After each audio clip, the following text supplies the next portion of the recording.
Good morning. Thank you all for joining us. I'm Anna Carugati, the Group Editorial Director of WorldScreen, and I'm delighted to be here this morning with an extremely distinguished panel, as you will soon find out.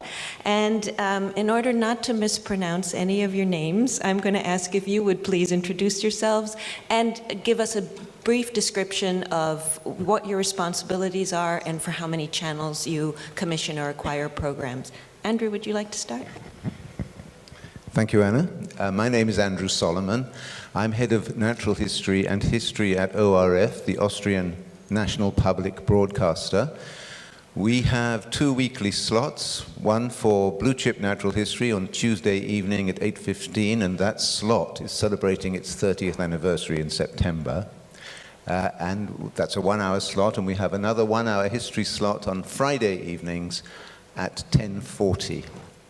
Our programs also get repeated after some time on our third channel, ORF3, because the main channel is that we work to is ORF2, and also on Dreisat, which is the German-speaking channel that we share with the German and Swiss public broadcasters. Isabelle? Hello, I'm Isabelle Antraygue. I'm head of acquisitions and international co-productions and SVoD, recently at Canal Plus for the Factual and Docs channels. I'm handling 3 channels, Factual and Docs, and working for the Canal Play SVoD platform as well. Hannah?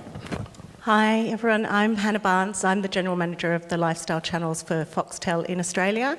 I look after 4 channels, Lifestyle being 4 lifestyle channels. We've got Lifestyle, which is the main channel, Lifestyle Home, Lifestyle Food, and Lifestyle U, which is a younger female-skewed channel. Lifestyle is 20 years old this year. It's a very big, iconic Australian brand. And yeah, looking after those 4 channels. Hamish? Hi, good morning. I'm Hamish Mykura. I'm EVP of Programming and Development at National Geographic Global Networks, based in London. Basically, we commission content for National Geographic, and we also acquire.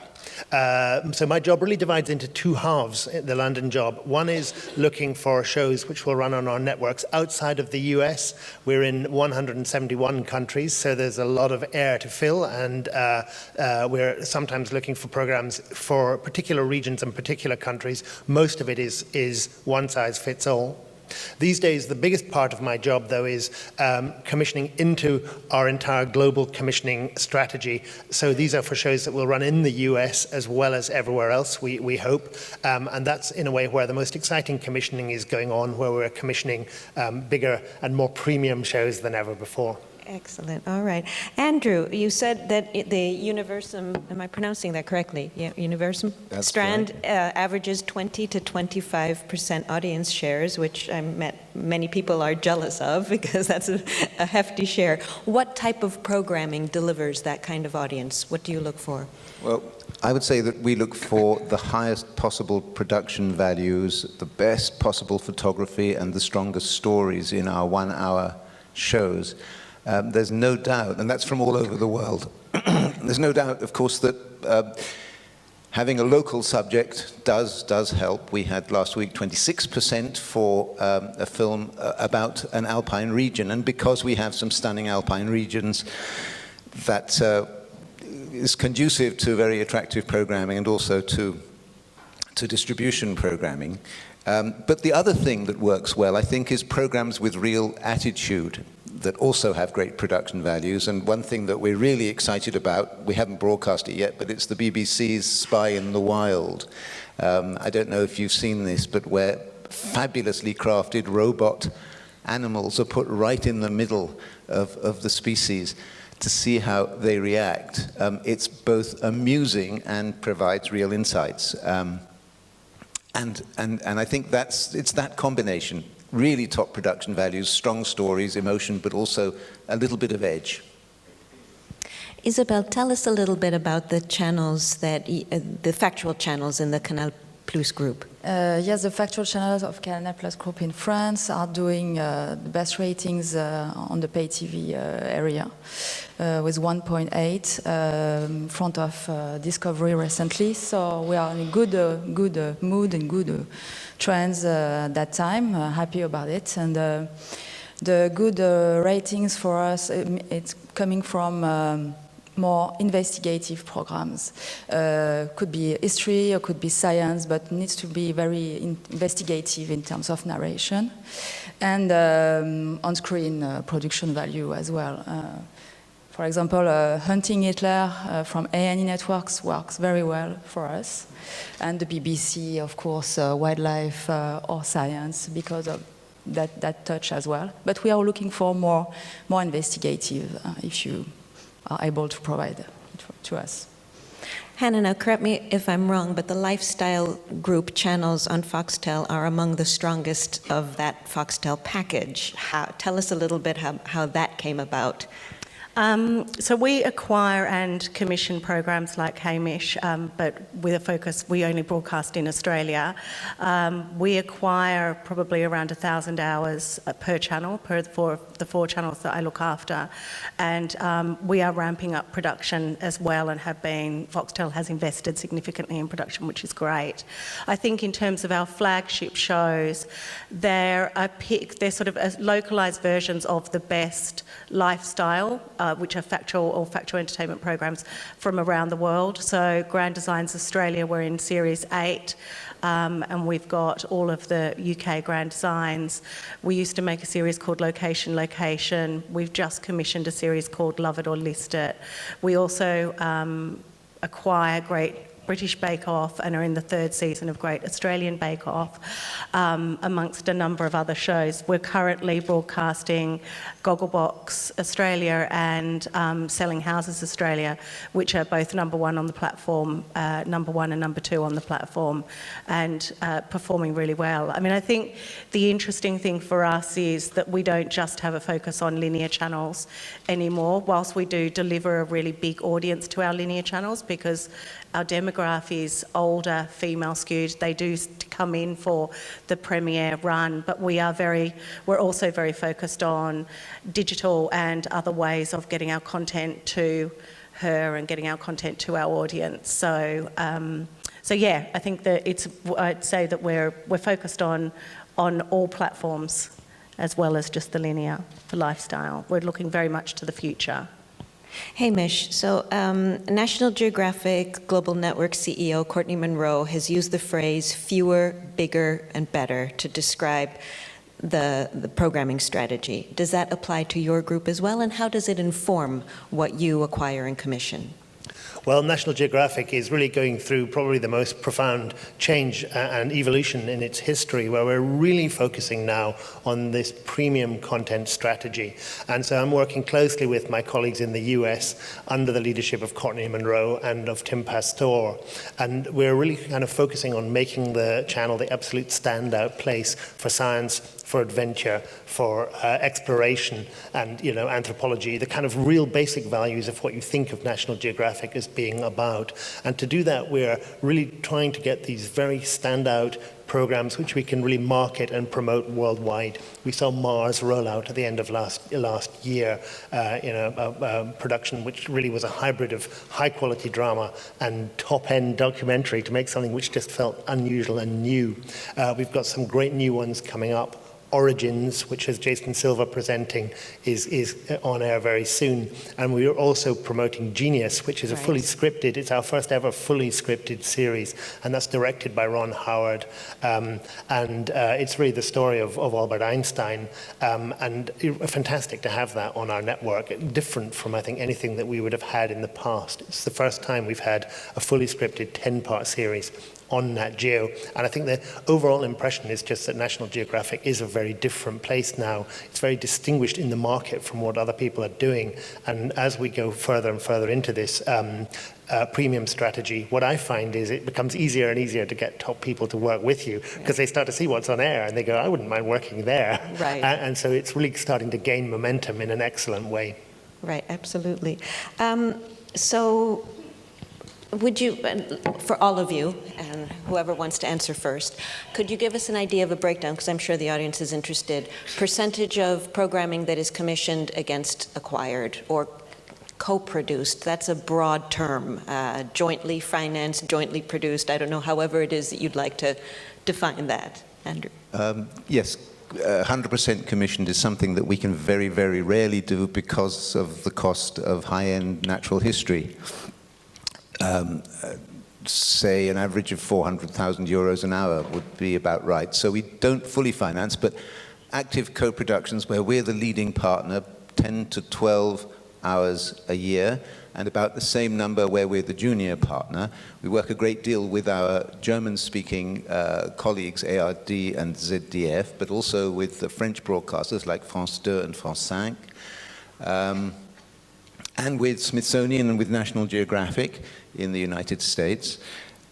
We have about 15 hours of acquisitions a year, and the rest, going up to about 45 total slots for natural history a year, would be repeats. So 15 acquisitions, 10 to 12 active co-productions, and say 10 passive co-productions. And in history, just very briefly, we would have about 5 active co-productions, 10 passive, 20 acquisitions, and again about 12 repeats.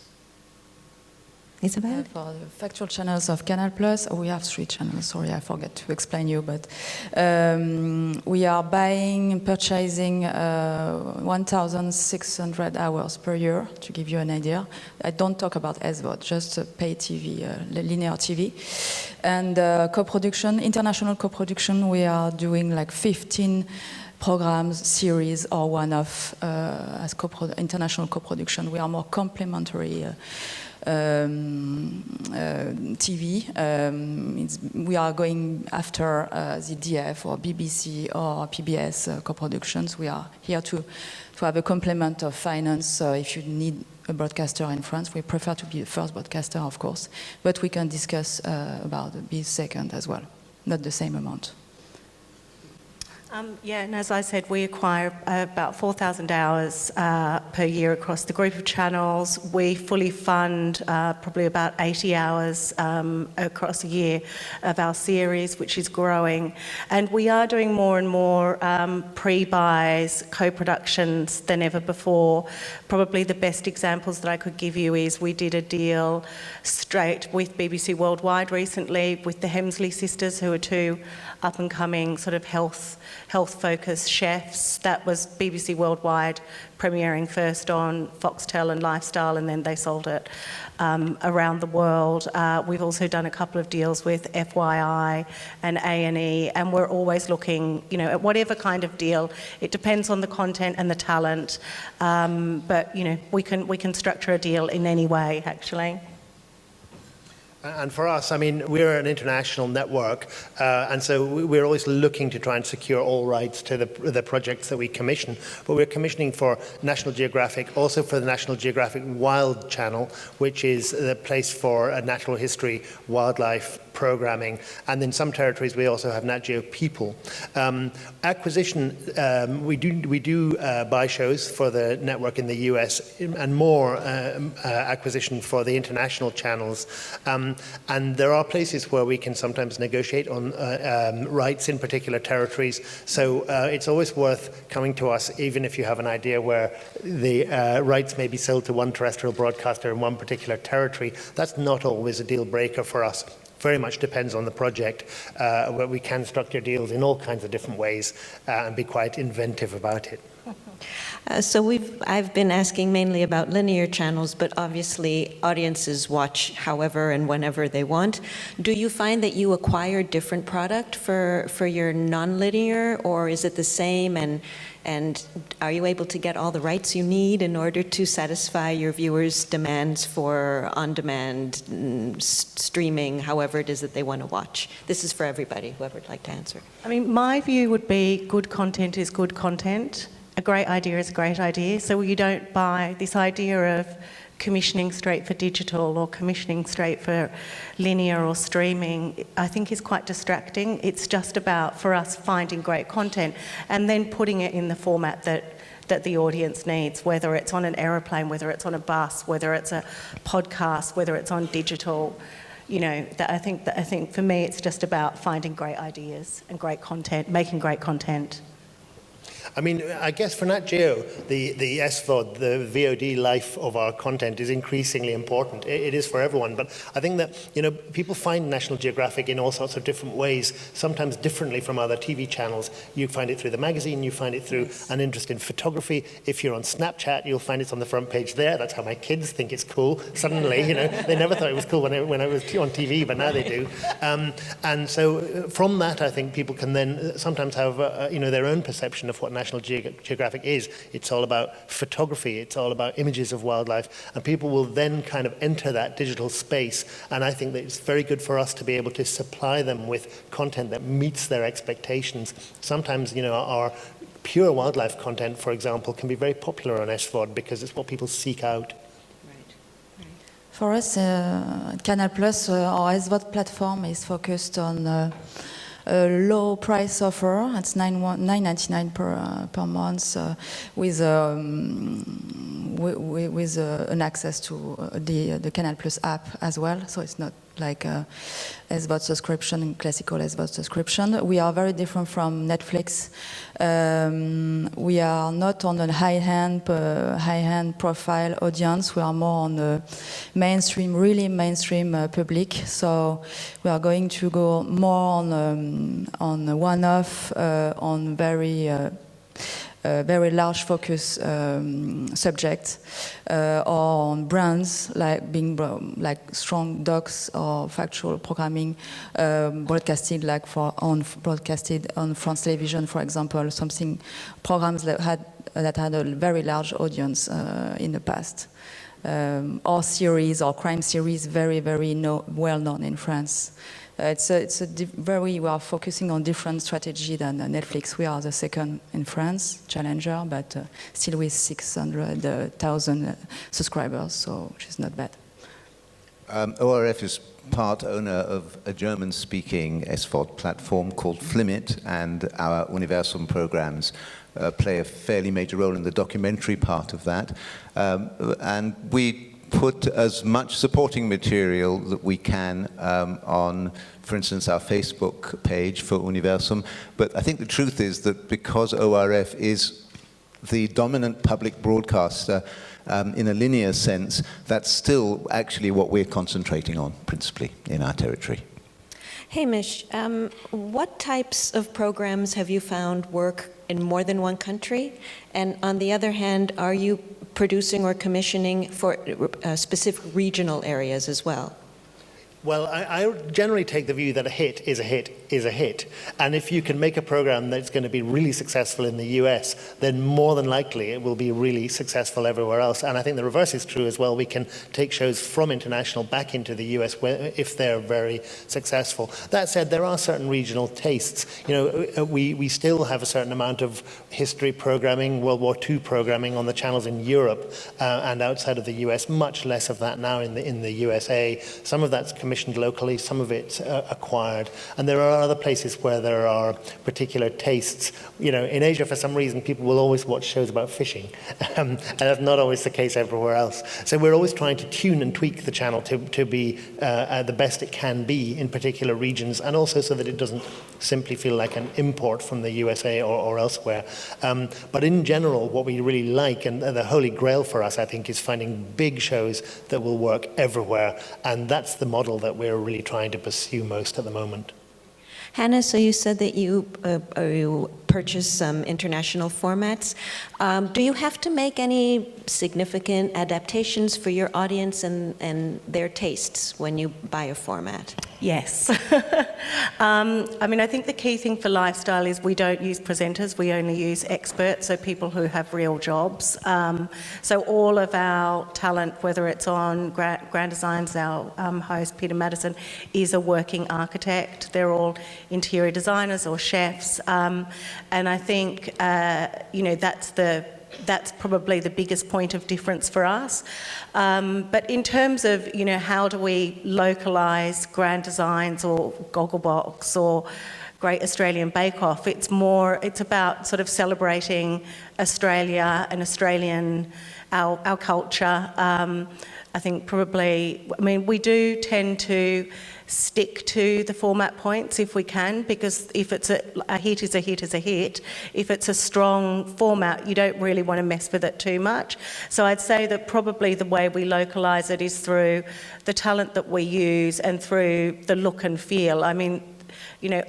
We have a shed, for example, on Bake Off as opposed to a tent, because, sheds are iconically Australian, the light's different, the wildlife outside is different.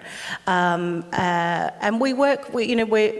Australians love watching their own content, and our local productions perform way better than the acquisitions do.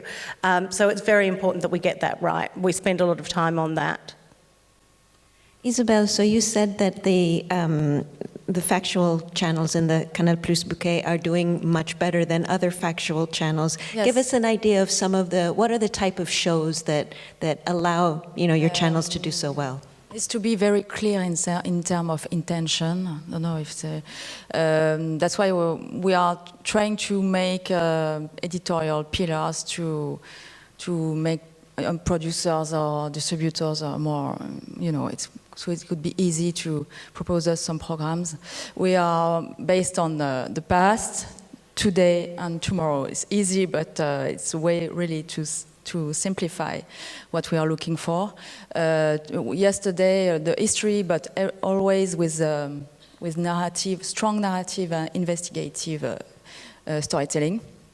Today, we are interested by current affairs programs, more investigations like terrorism.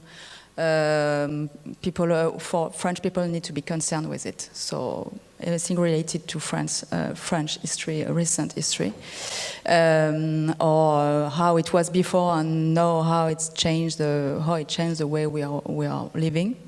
And tomorrow it's a program about the future and how future could be linked to the today, our lives, how our life will be tomorrow. Our today lives, not the future, very complicated or to scientists. It needs to be always focused on the day-to-day lives. And science in general, as science is explaining the future. Andrew, are there certain shows that only a public broadcaster can do and that it might be more difficult for a commercial one to do?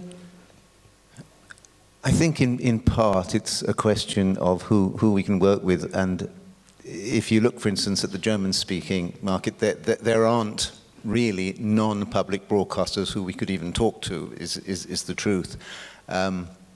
So in a sense, they're the natural partners, but when we work with US partners, I don't think that National Geographic and Smithsonian are technically public broadcasters.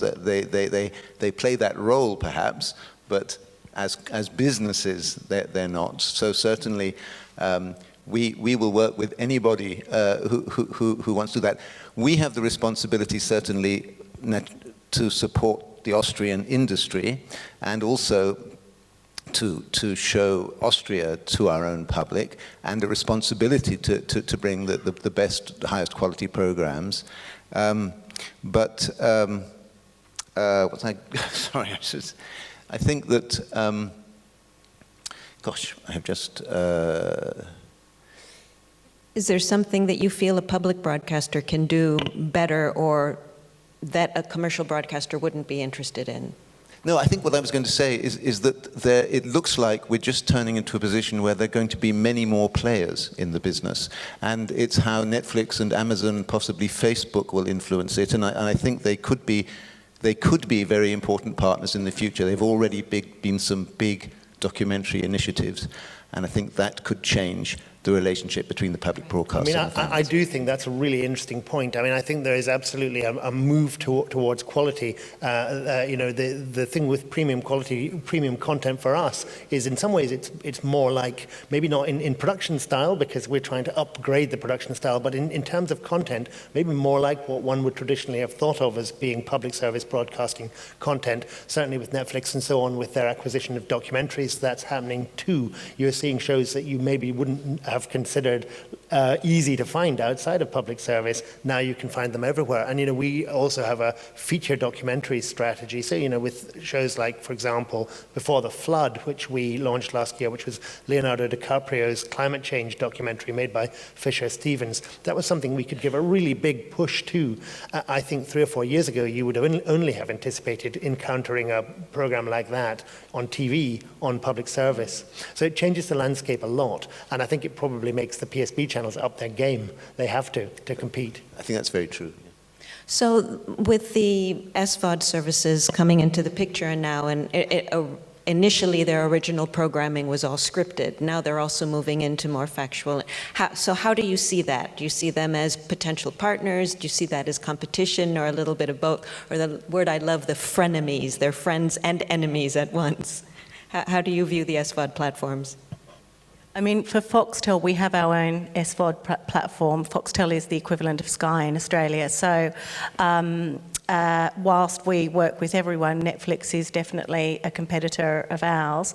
From a lifestyle perspective, which is my world, Netflix haven't really played too much in that space apart from the fabulous food show that they have, that I love, food documentary series. But I think they'll move into that space.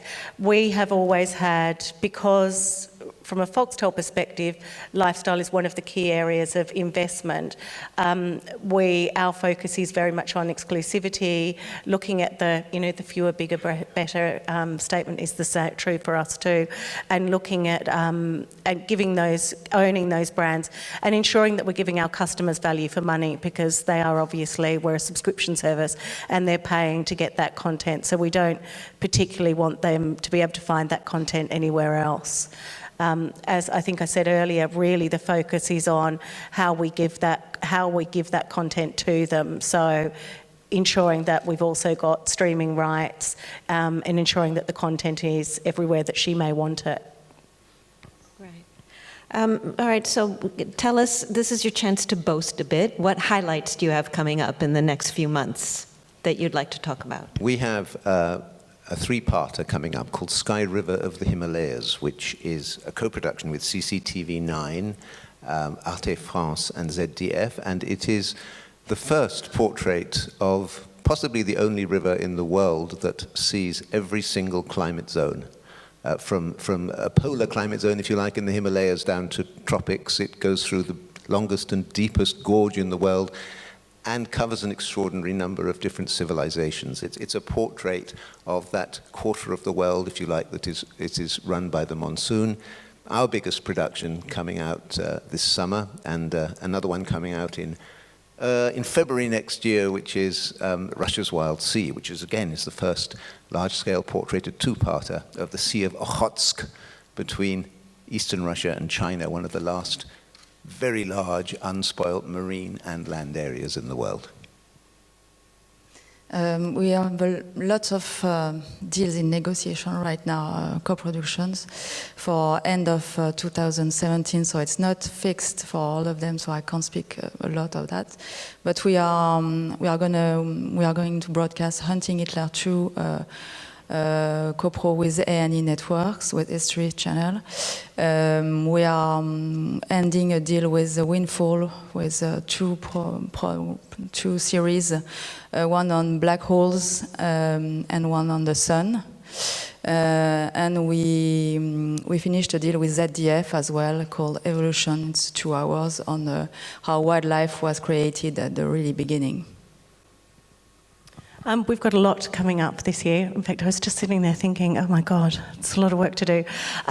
So we've got another series of Gogglebox coming, Common Sense we're making, but we're not making it as a comedy. We're making it as a real celebration of news and current affairs, because we feel news and current affairs has never been bigger than it is at the moment.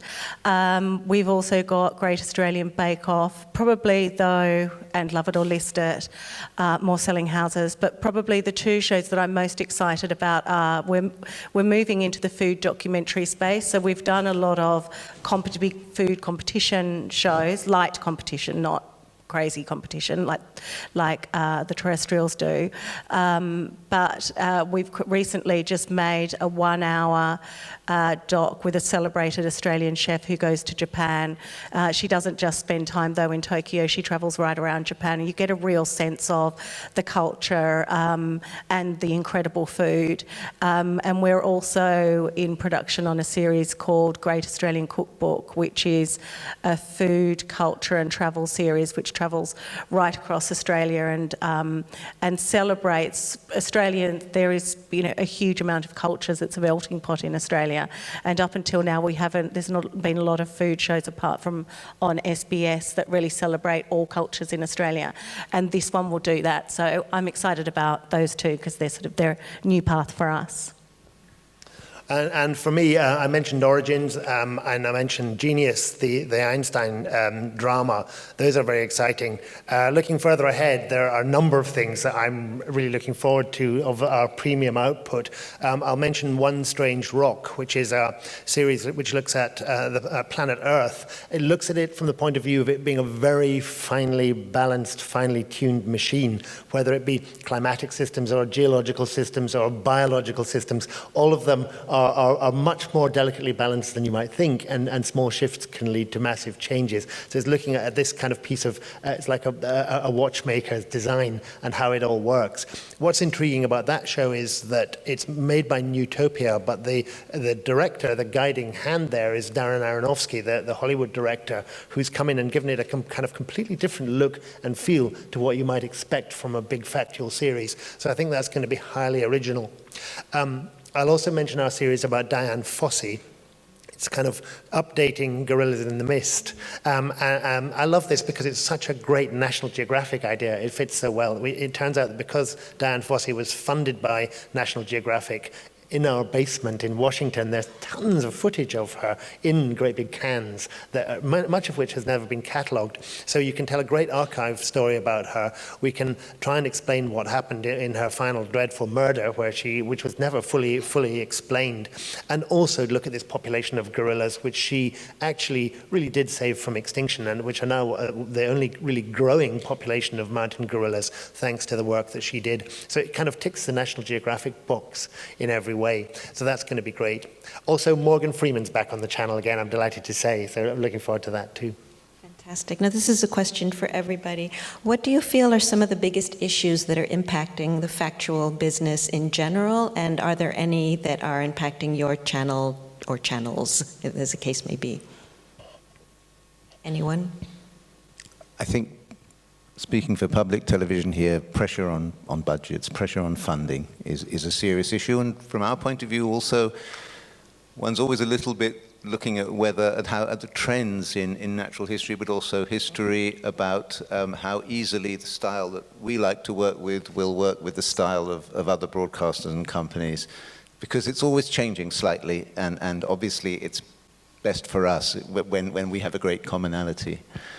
I think those are some of the issues with us, and to see how the SVoD develops as partners for us, because we think there is potential for that, especially now it appears that companies like Netflix apparently are no longer insisting on 100% financing and therefore 100% ownership of everything.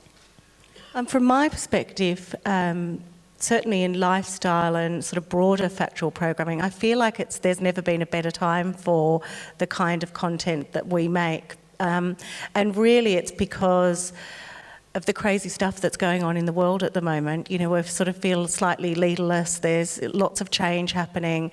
And so what Lifestyle does is, you know, our mantra is about bringing joy to life through ideas and inspiration and information. And actually, that's what people want. So yes, they are watching drama and comedy, obviously still. But really, what we can offer, it feels like it's really the right time, and really, and people are really looking for that kind of content. So it's a good time, actually. I would say there's a slightly different answer for National Geographic.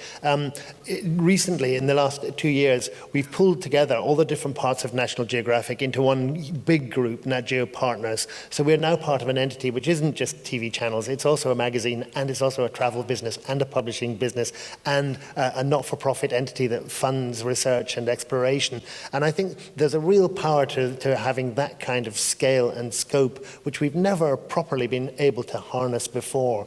And now we can. And I think that the premium content strategy that we've been talking about makes perfect sense in the context of being able to make the brand work in every aspect. And I think it also differentiates us from what any other TV channel can do. And I think capitalizing on that difference is a really clever thing to do. For us in France, I would say that the key thing is to be visible, which is very difficult with, as when you are a pay TV channel. The offer of free DTT is so wide now. Everybody is doing Factual in a good or a bad way, I have to say, in terms of programming. But I would say that even Netflix and any pay platform, SVoD or pay TV, is a good opportunity to bring back the pay idea to public and not having everything free on the internet or on free DTT. And to wrap up, what's on your wish list? If you could have anything, regardless of budget, what would you like to have?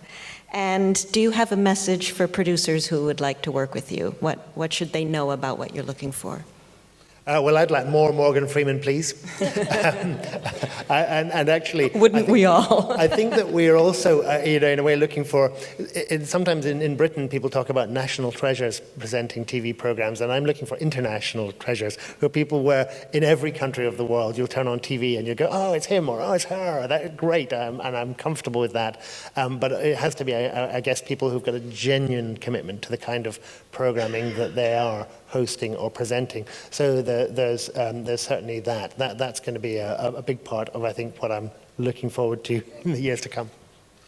For me, it's about what's the next big high-end lifestyle series. So what's the next Grand Designs? It's obviously a very successful brand for us, but something in that sort of very high-end property area would be really great.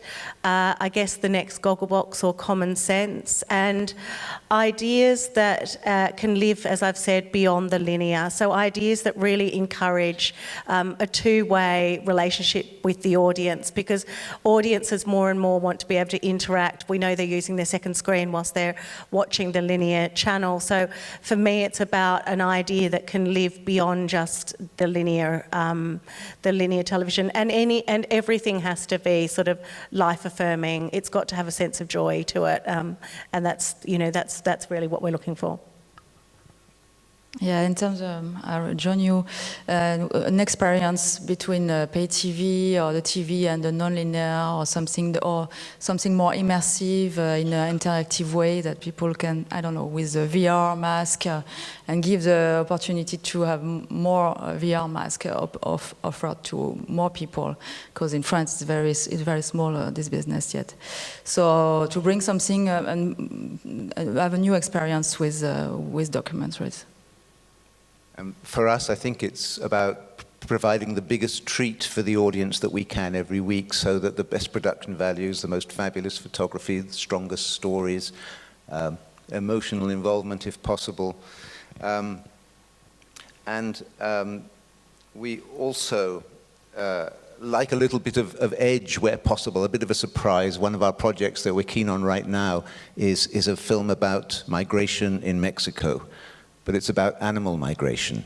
And part of it is going to be about the wall. And it's a fact that there, for instance, is a little pygmy owl that will be in real difficulties because it can't fly high enough to get above a wall.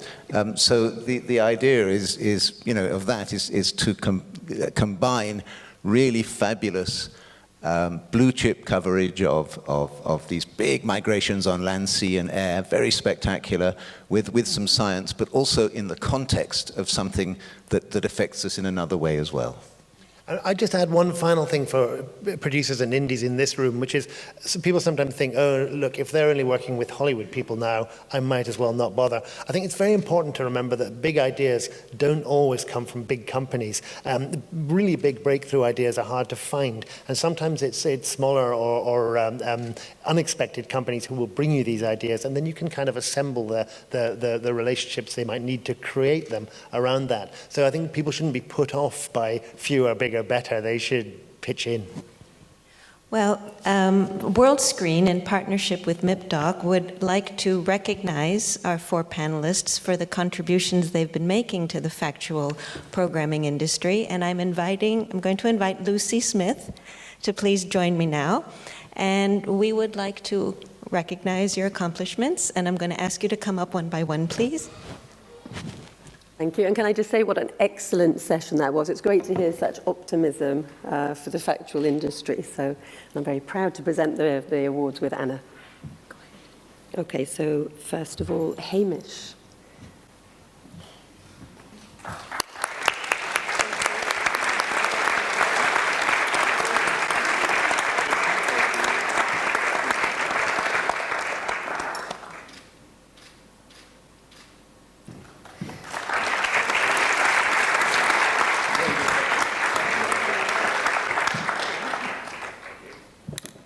Isabelle.